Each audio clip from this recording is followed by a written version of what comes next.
एक बार की बात है, रोहित नाम का एक लड़का शहर से गांव आया हुआ था। वो एक भूतिया गांव में आया हुआ था, वो भी आत्माओं को महसूस करने के लिए। उसकी मुलाकात गांव के ठाकुर साहब से होती है। वो ठाकुर साहब से कहता है कि मुझे इस गांव में एक रात के लिए रुकना है, लेकिन ठाकुर साहब उससे वहां रुकने के लिए साफ मना कर देते हैं। वो कहते हैं कि तुम यहाँ की बजाय पड़ोस के गाँव में रुक जाओ तो तुम्हारे लिए अच्छा रहेगा।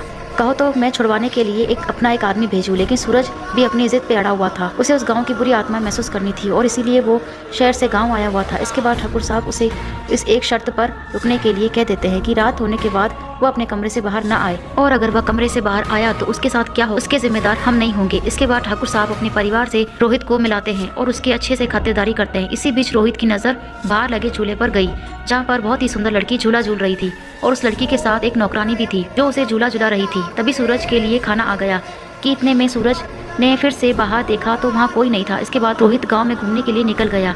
तो आगे रोहित के साथ क्या हुआ पार्ट 2 में देखें।